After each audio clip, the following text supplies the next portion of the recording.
Assalamualaikum warahmatullahi wabarakatuh. Perkenalkan, nama saya Nijar Enolakin. Saya dari kelas D3 TT4503. Kali ini saya akan menjelaskan tentang prokrasti- procrastination atau menunda waktu. Akhir-akhir ini banyak mahasiswa yang mengandalkan bahasa deadline. Apa sih deadline? Yang dimana mereka akan mengerjakan tugas ketika deadline hampir dekat dengan waktu tenggat. Penasaran? Nanti akan saya sampaikan di video singkat ini. Pertama, apa itu deadliner? Bagaimana mereka bisa melakukan hal tersebut? Dan apa solusi untuk menghadapinya? Akhir-akhir ini banyak mahasiswa yang melakukan hal tersebut dikarenakan mereka salah jurusan atau dalam artian mereka tidak menyenangi dalam matkul tersebut. Sebelum kita membahas ke alasannya, maka kita akan mempelajari apa itu deadliner dalam bahasa gaul. Deadliner adalah seorang mahasiswa yang sering atau menyukai menunda-nunda waktu atau dia menyukai hal atau mengerjakan sesuatu di menit-menit terakhir menuju deadline. Istilah ini dapat kita kenali dengan prokrastinasi. Prokrastinasi ini diambil dari bahasa lain yang yaitu yang artinya maju atau lebih suka menyukai atau ke depan. Sedangkan crastinus berarti besok. Kata tersebut dirangkai menjadi istilah sendiri yaitu procrastination atau prokrastinasi dalam bahasa Indonesia, di mana jika digabungkan kata tersebut berarti senang melakukan tugasnya besok dalam artian menunda hingga akhir. Menurut penelitian Joseph Ferrari, PhD, seorang profesor dari DePaul University, Chicago, mengungkapkan bahwa 20% wanita dan laki-laki yang ada di seluruh dunia memiliki sifat prokrastinasi. Mereka cenderung mempunyai gaya hidup yang bersifat maladaptif, baik itu di rumah, sekolah, tempat kerja, maupun di sebuah hubungan. Ferrari mengatakan bahwa prokrastinasi merupakan kecenderungan dalam menunda untuk melakukan suatu hal, hingga mereka merasakan tidak nyaman saat menit-menit terakhir. Gitu ya. Oke, prokrastinasi ini bisa dibagi menjadi dua. Yang pertama, fungsional procrastination. Yang kedua, dysfunctional procrastination. Fungsional procrastination ini dapat kita istilahkan penundaan waktu dalam hal positif. Di sini, seorang yang melakukan penundaan waktu, dia ingin menjadikan lebih baik, atau dia ingin mengerjakan sesuatu lebih baik. Contoh, misalkan gini, saya ingin mengerjakan sebuah tugas, tapi saya ingin perfeksionis dalam mengerjakan hal tersebut. Otomatis saya akan belajar kembali, melihat-lihat jurnal-jurnal, melihat video-video yang telah disampaikan oleh dosen, sehingga menjadi sempurna. Dan apabila sudah selesai memahami hal tersebut, maka saya akan mengerjakan tugas tersebut. Oke, seperti itu. Yang kedua yaitu dysfunctional procrastination. Nah, ini disfungsional ini sangat berbahaya dalam artian negatif.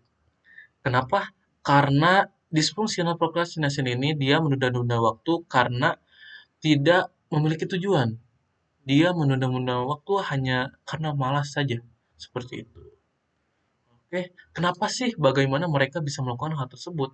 Dalam artian mahasiswa atau si 20% wanita dan laki-laki yang ada di seluruh dunia. Berikut beberapa penyebab prokrastinasi, yaitu satu, lebih suka melakukan kesenangan. Seseorang biasanya menolak untuk mengorbankan kesenangannya untuk mengerjakan tugas yang penting sekalipun, sehingga ia akan menunda mengerjakan tugas untuk melakukan sesuatu yang ia senangi. Contoh kayak gini, misalkan saya ingin mengerjakan tugas, tetapi deadline-nya masih lama, 1 minggu. Nah, saya tidak langsung mengerjakan tugas karena saya ingin rebahan dulu atau dalam artian saya ingin refreshing terlebih dulu. Nah, itu contoh penyebab prokrastinasi.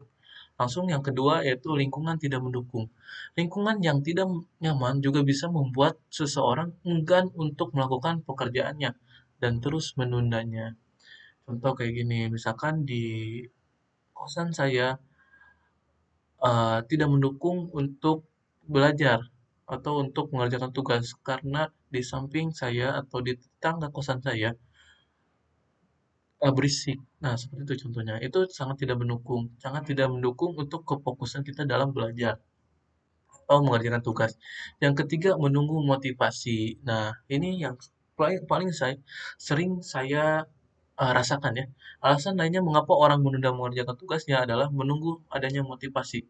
Orang-orang dengan alasan ini akan mengaku bahwa kinerja mereka lebih baik di bawah tekanan, seperti saat mendekati tenggat waktu, padahal mengerjakan tugas mendekati tenggat waktu justru akan membuat seorang kewalahan.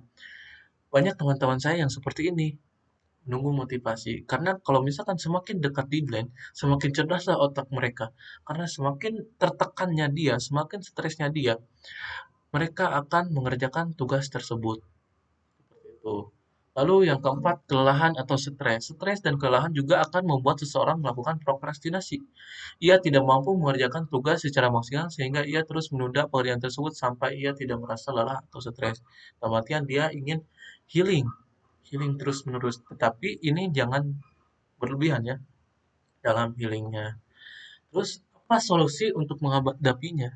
Solusi untuk menghadapi sifat kita selaku procrastination yaitu yang saya rasakan jika saya melakukan hal tersebut, saya harus belajar dan memahami tugas terlebih dahulu, memahami, meresapi, dan mencari-cari jurnal sehingga saya bisa mengerjakan tugas tersebut sebelum deadline. Karena kalau misalkan mendekati deadline, itu sangat kewalahan sekali apabila bentrok waktunya, apabila ada kendala apapun, maka si tugas itu dalam artian tanda kutip akan tidak dikerjakan. Mungkin sekian dari saya. Mudah-mudahan bermanfaat. Mudah-mudahan kawan-kawan sekalian menjadi anak-anak yang ambis dalam melakukan atau mengerjakan tugas-tugasnya. Dan mudah-mudahan kalian yang lagi menulis TA atau proyek akhir dan skripsi bisa lulus dengan cepat dan dijauhkan dengan sifat prokrastinasi. Karena sifat prokrastinasi atau deadlineer menjadi deadlineer itu sangat kewalahan sekali dan mempengaruhi nilai akademik kita sendiri. Terima kasih dari saya. Sekian. Wassalamualaikum warahmatullahi wabarakatuh. See you.